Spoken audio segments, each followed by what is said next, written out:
बिस्मिल्लाहिर्रहमानिर्रहीम, अस्सलाम वालेकुम। मैं हूं ईसा नकवी।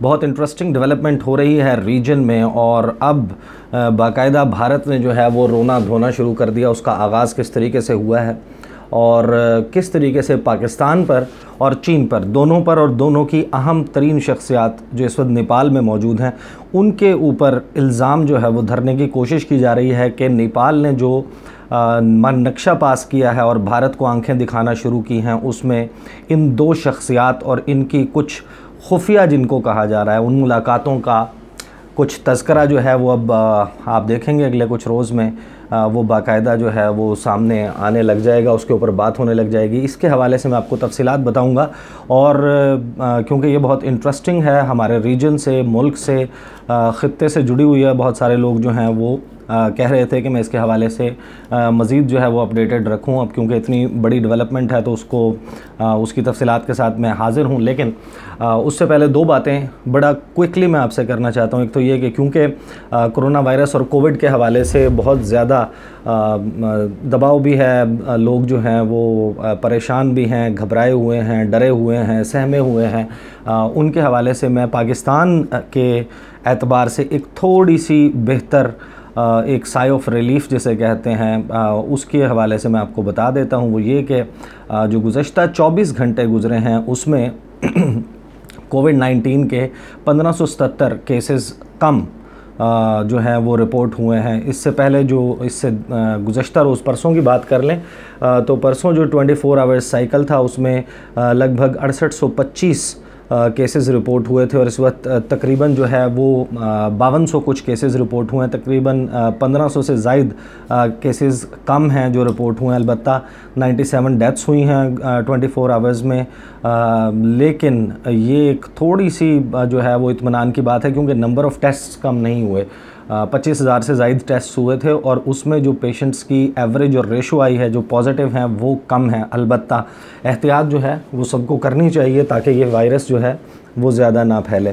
दूसरी बात जिसके ऊपर मैं आपसे बात करना चाहता था before coming to the main topic of the video, वो ये कि शाह महमूद कुरैशी साहब ने, कल मैंने अपने वीडियो में तज़किरा किया था कि राजनाथ सिंह ने जम्मू जान संवादी जो रैली है उसके साथ उस पर ख़िताब करते हुए वीडियो लिंक से उन्होंने एक ललकार लगाई थी और उन्होंने ये कहा था कि क्योंकि जम्मू और कश्मीर में 5 अगस्त के बाद बहुत तरक्की हो रही है तो लोग जो हैं वो जो कि आज़ाद कश्मीर के शहरी हैं वो ख्वाहिश का इज़हार करेंगे जल्द के काश वो भारत का हिस्सा होते। उसके हवाले से आज वज़ीर ख़ारजा शाह महमूद कुरैशी ने एक अहम बयान दिया है और उसमें उन्होंने चैलेंज किया है भारतीय वज़ीर दिफ़ा को और उन्होंने ये कहा है कि वो दावत देते हैं राजनाथ सिंह को कि वो आएँ और आकर आज़ाद जम्मू कश्मीर में रहने वाले जो कश्मीरी वासी हैं, रिहायशी हैं, उनकी सूरत हाल देखें, उनके साथ इंटरेक्ट करने की कोशिश करें। और साथ ही उन्होंने ये कहा कि मैं ये चैलेंज करता हूँ कि इमरान ख़ान को, वज़ीर आज़म पाकिस्तान को और पाकिस्तानी वज़ीर ख़ारजा शाह महमूद कुरैशी को ज़रा श्रीनगर के दौरे की दावत तो दें और बुला के देखें हमें और हमारा इस्तकबाल फिर वहाँ पर देखिएगा। ये बात जो है वो ज़ाहिर है ऐसा होना नहीं है, लेकिन क्योंकि डिप्लोमेटिकली जो इस किस्म के वॉर ऑफ वर्ड्स होती है, जो लफ्ज़ी जंग होती है, ये चलती रहती है। अलबत्ता क्योंकि मैं तसलसल से कुछ अरसे से वीडियोस जो हैं वो भारत के हवाले से, कश्मीर के हवाले से, नेपाल के हवाले से, चाइना और भारत के दरमियान स्टैंड ऑफ के हवाले से कर रहा हूँ, तो ज़ाहिर है बहुत सारे भारतीय शहरी भी हैं जो मेरी वीडियोस देखते हैं और अमूमन उनमें से जो है वो उसको डिसलाइक भी कर जाते हैं, साथ में नेगेटिव कमेंट्स भी करके जाते हैं। मैं जो सरहद के उस पार रहने वाले लोग हैं उनसे भी गुजारिश करूंगा कि एक दफ़ा रैशनल सोच के साथ, एक खुले दिमाग के साथ ज़रा वीडियो के कंटेंट को ज़रूर देखें और ये अंदाज़ा लगाने की कोशिश करें कि उनकी हुकूमत उनके साथ कितना सच बोलती है। क्या आप ख़ुद कश्मीर जा सकते हैं? मैं आपको गारंटी देता हूँ, आप कहते हैं तो आप मुझे चैलेंज करें कि मैं आज़ाद जम्मू कश्मीर में किस मकाम से जाके वीडियो रिकॉर्ड करूँ, लेकिन साथ ही मैं आपको चैलेंज देता हूँ कि जो मुझे चैलेंज करने वाला बंदा है वो जाए, वो श्रीनगर में मेरे कहे हुए मकाम से जाकर वहाँ पर जामा मस्जिद के सामने एक वीडियो तो ज़रा रिकॉर्ड करके दे और कहे कि ये लोगों का जमहूरी हक़ है कि वो अपने मर्ज़ी से, अपनी पसंद से जो है वो चूज़ करें कि उन्होंने किस किस्म की सोसाइटी में रहना है, किस किस्म की तर्ज़ हुकूमत जो है उसमें रहना है, ये ज़रूर कीजिएगा। उसके बाद फिर मैं ज़ाहिर है आपके वेलकम करूँगा तमाम कमेंट्स भी, और आप फिर लाइक करते हैं डिसलाइक करते हैं वो आपकी अपनी मर्ज़ी है। अब आ जाते हैं उस डेवलपमेंट की तरफ जो कि इस खित्ते के हवाले से बहुत इंपॉर्टेंट है, और इसको समझने के लिए मैं आपको दो बातें आगाज़ में बता देता हूँ। एक तो सुभाष चंद्रा साहब जो हैं वो राज्यसभा के मेंबर हैं, इलेक्ट ये जो हैं वो हुए थे इंडिपेंडेंट उसके ऊपर, लेकिन ये बात आप ख़ुद रिसर्च भी कर सकते हैं इसके ऊपर। ये जो सुभाष चंद्रा साहब हैं, ही इज़ अ बिलियनियर। मैं आपको उनकी थोड़ी सी तफसील बताऊंगा, और फिर वो इस वाक़े से किस तरीके से सारी डेवलपमेंट से जुड़े हुए हैं वो भी मैं आपको बता देता हूँ। सुभाष चंद्रा जो हैं वो उनको बैक करती है भारतीय जनता पार्टी। नरेंद्र मोदी जो हैं वो इनको बैक करते हैं। आप इसकी तफसील जो है वो देख सकते हैं, इसको रिसर्च कर सकते हैं। He is backed by the BJP, और ये ओनर हैं जी ग्रुप के। जी एसएल ग्रुप है जो कि ओन करता है एक बहुत बड़ी मीडिया एम्पायर को, और यहाँ से बाकायदा 90s के दौर से देख लीजिए तो बीजेपी के हक़ में, इनके लीडरान के हक़ में एक बाकायदा ये एक प्रोपेगेंडा टूल और मशीन है एक आज़ाद मीडिया के नाम पर। इसमें आप बहुत सारी चीज़ें जो हैं वो रिसर्च कर सकते हैं कि over a period of time वो सहाफ़ी जो इस इदारे से वाबस्ता थे लेकिन बीजेपी के लीडर्स के साथ सख्त सवालात करते थे अपने प्रोग्राम में, उनके ऊपर दबाव डाला गया और उनको बाकायदा जो है वो इस इदारे को छोड़कर दूसरे इदारों में जाकर नौकरियां करनी पड़ी।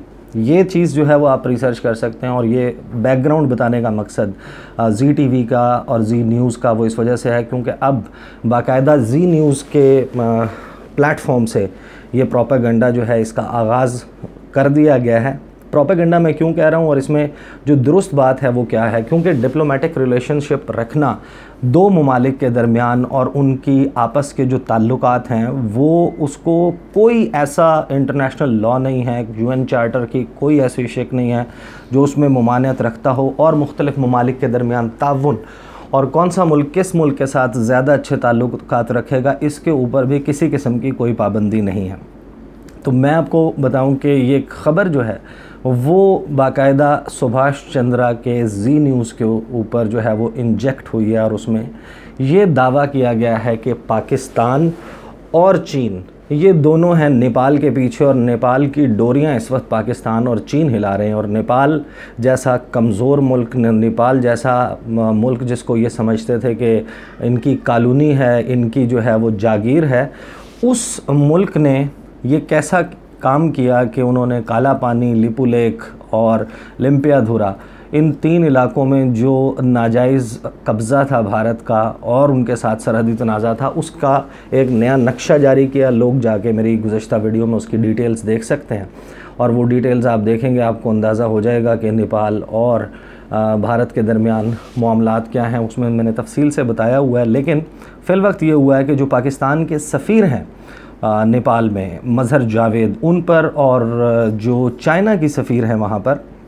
हाउ यांकी, इन दोनों के ऊपर ये इल्ज़ाम लगाया है इस रिपोर्ट के ज़रिए कि ये दो जो शख्सियात हैं यानी पाकिस्तान के सफ़ीर और चाइना की सफ़ीर, ये खुफिया मुलाकातें, कहा उनको खुफिया गया हालांकि वो ओपन मुलाकातें थीं, ये मुलाकातें करते रहे हैं नेपाल की उन सियासी तंजीमों के रहनुमाओं से, ख़ास तौर पर उनमें जो नाम है वो फनेंद्रा नेपाल जो कि यूनिफाइड फ्रंट है नेपाल का, और इसका मकसद ही नेपाल, और इसकी जो आप इसको सर्च कर लें जो यूनिफाइड नेपाल नेशनल फ्रंट है, इसका आपको पता चल जाएगा कि ये तंजीम जो है वो भारतीय तसल्लुत में मौजूद नेपाली इलाकों को नेपाल में वापस शामिल करने के हवाले से जद्दोजहद कर रहे हैं। इनके साथ मुलाकातों का तस्करा किया है कि ये चीनी सफ़ीर हाउ यांकी और पाकिस्तानी सफ़ीर मज़हर जावेद साहब ये इनके साथ मुलाकातें करते रहे हैं और इन्होंने उकसाया है। हालांकि इसका बाकायदा एक बैकग्राउंड, एक बैकड्रॉप मौजूद है। मैं बहुत जो है वो क्विकली आपको बता देता हूँ। 2000 इससे पहले भी जो है वो ज़ाहिर एक कॉलोनी के तौर पे ऊपर डील करता है। लैंडलॉक कंट्री है, डिपेंडेंट है भारत के ऊपर नेपाल। अपनी तमाम ट्रेड जो है वो वहाँ से करता है, उसके रास्ते से होती है। ज़ाहिर है कार्गो के ज़रिए ट्रेड जो है वो नहीं हो सकती। जो भी सामान आता है, आम अशिया की जो ज़रूरत की अशिया होती हैं वो भारत के रास्ते आती हैं। और इवन 2015 का जब ज़लज़ला आया तो भारत ने नेपाल की सरहद जो है नेपाल के साथ, उस सरहद को बंद कर दिया था। और वहाँ के लोग जो हैं वो बहुत वहाँ पर कहत साली का, और वहाँ पर जो है वो पेट्रोल की कमी हो गई थी, मेडिसिन्स की कमी हो गई थी, फूड शॉर्टेज हो गई थी, ओनली बिकॉज भारत ने ब्लॉक की थी अपनी सरहद।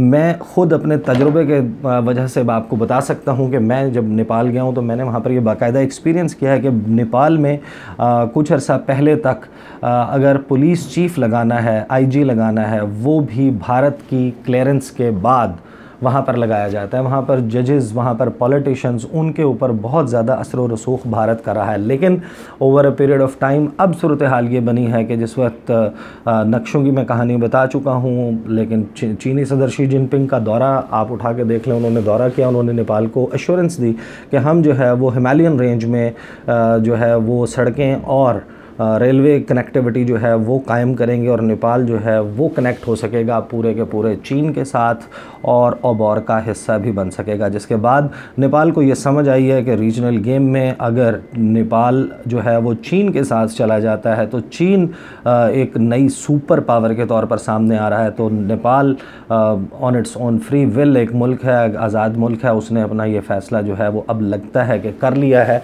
और यही वजह है कि हफ्ते के रोज़ ये बिल जो है वो पास हुआ, एक नई कॉन्स्टिट्यूशनल अमेंडमेंट, जिसके ज़रिए जो इलाके जिनके ऊपर भारत का तसल्लुत था, जो भारत के कब्ज़े में थे, उनको बाकायदा उस आइनी तरमीम के ज़रिए वो नक्शा पास करके नेपाल का हिस्सा बता दिया गया। अब ये जो भारत ने ये प्रोपेगेंडा शुरू किया और इन मुलाकातों का तज़किरा करके बाकायदा इम्प्लिकेट किया है कि पाकिस्तान और चाइना मिल के साजिश कर रहे हैं, तो साजिश जो है वो कोई और होती है। डिप्लोमेटिक रिलेशनशिप में मुलाकातें जो हैं वो कहीं पर भी सफ़ीर हों, इवन जो भारतीय हाई कमीशन पाकिस्तान में है वो यहाँ पर पॉलिटिकल जो है लीडर्स, उनके साथ मुलाकातें करते हैं। वो लोग जो हैं, नवाज शरीफ साहब के दौर में तो बहुत ही ज़्यादा होती थी मुलाकातें, उससे पहले भी होती थी, अब भी होती हैं, सहाफ़ियों के साथ भी मिलते हैं। तो ये this is a normal thing. इसका ताल्लुक़ जो है वो ये कि साजिश कर देना, साजिश वो होती है जो कि नरेंद्र मोदी जिस वक्त 2016 के जो यौम आज़ादी है भारत का, उसके ऊपर खड़े होकर तकरीर करते हुए कहते हैं कि वो राब्ते में हैं बलोच लीडर्स से। और फिर बलोच लीडर्स जो हैं जो कि एक सेपरेटिस्ट मूवमेंट चला रहे हैं बलूचिस्तान में भारत की ईमा पर, वो उसके ऊपर बबांगे दोहल शुक्रिया भी अदा करते हैं। उनकी ट्रैवल हिस्ट्री भी मौजूद है इंडिया की। वो अफ़गानिस्तान में जहाँ पर रहते हैं उनके रवाबत इंडिया में जो हैं वो भी सबको मालूम है। उनको पैसे किस तरीके से दिए जाते हैं, जो स्विट्ज़रलैंड में, बरतानिया में और जो यूरोप है पूरा, उसमें उनको किस तरीके से रॉ सपोर्ट करती है, that is like known to everyone. उसके बाद आप ये भी देख लें कि बांग्लादेश में खड़े होकर जिस वक्त जो है नरेंद्र मोदी तकरीर करते हैं ढाका यूनिवर्सिटी में, वहाँ पर वो एतराफ़ करते हैं कि बाकायदा एक साजिश के तहत जो सकूत ढाका हुआ, जो मशरक़ी पाकिस्तान को मगरबी पाकिस्तान से अलहदा किया गया 1971 में, उसमें भारत का सरकारी सतह पर रोल था। भारत ने बाकायदा जो है वो तस्लीम किया कि सरकारी तौर पर स्टेट पॉलिसी के तहत ये सब कुछ किया गया था, ये सबको मालूम था। लेकिन उसका एतराफ़ जो है वो नरेंद्र मोदी ने आके किया जब उन्होंने 2015 में जो है गालिबन 7 जून को जो है वो ख़िताब किया था, 7 जून या 7 जुलाई को ख़िताब किया था ढाका यूनिवर्सिटी में। वहाँ पर उन्होंने ये एतराफ़ किया था। भारत जिस किस्म की पॉलिसी अपने नेबर्स के साथ रखता है, that is known to everyone.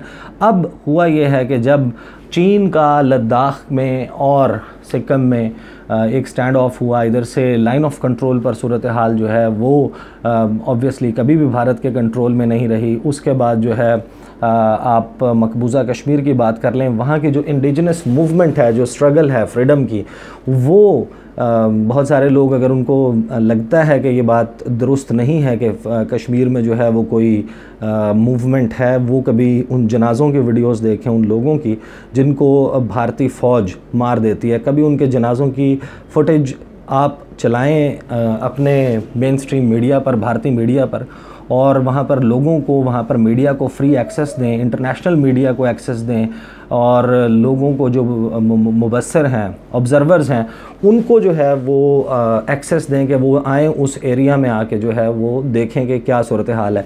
और अगर इससे भी आपकी तशफ़ी नहीं होती तो आप ये बताएं कि 9 लाख फ़ौज जो है वो मकबूजा कश्मीर में किस लिए मौजूद है। अगर सूरत हाल अंडर कंट्रोल है, तरक्की कर रहा है मकबूजा जम्मू और कश्मीर, जिसके ऊपर भारतीय गैर आइनी, गैर कानूनी तसल्लुत है, तो फिर वहाँ पर 9 लाख फ़ौज किस लिए है। तो ऑब्वियसली वहाँ पर सूरत हाल भारत के कंट्रोल में नहीं है। तो इस वक्त बिलबिला रहा है भारत पाकिस्तान की तरफ से। ऑब्वियसली हमेशा से पाकिस्तान के साथ उनकी दुश्मनी रही है। कश्मीर की सूरत हाल उनके कंट्रोल से बाहर है। चीन के साथ उनका स्टैंड ऑफ है। नेपाल के साथ उनका मसला मैंने आपको एक्सप्लेन कर दिया। बांग्लादेश भी खुश नहीं है, म्यांमार भी को ख़ास खुश नहीं है, वहाँ पर भी सरहद के ऊपर जिस किस्म के वाक़यात होते हैं। तो भारत जो है वो इस सारे मामले से जो है वो बहुत बुरे तरीके से सटपटाया हुआ है, और अब वो इल्ज़ामात जो हैं वो लगाने की कोशिश कर रहा है। इससे पहले राजनाथ सिंह ने भी कहा था कि चीन जो नेपाल जो कुछ कर रहा है इसके ताने बाने कहीं और मिलते हैं। हालांकि ये सारा मसला ताज़ा जो शुरू हुआ था वो जिस वक्त इस इलाके में राजनाथ सिंह ने ही एक रोड का इफ्तिताह किया था, उसकी वजह से हुआ था। और अब भारत ने इसके साथ ही आज एक और काम जो है वो दोबारा से शुरू कर दिया। आज भारतीय हाई कमीशन के 2 एहलकार जो हैं उनके हवाले से ये वाक़या रिपोर्ट हुआ है मीडिया में कि उन्होंने एक पाकिस्तानी शहरी को गाड़ी तेज़ रफ्तारी में चला रहे थे, उसको टक्कर लगी, वो ज़ख्मी हो गया। तो पुलिस ज़ाहिर है उनको ले गई थाने में, उनकी पूछताछ में जो है वो पता चला कि वो हाई कमीशन के एहलकार हैं। अब ये इतला आ रही है कि उनको जो है वो रिहा कर दिया गया, उनको छोड़ दिया गया, हाई कमीशन के हवाले कर दिया गया भारतीय। लेकिन आप देखें कि एक बड़ी सिस्टमेटिक उसकी वीडियोज़ जो हैं वो भी मौजूद हैं। मैंने कुछ अपने ट्विटर के ऊपर भी शेयर की थी।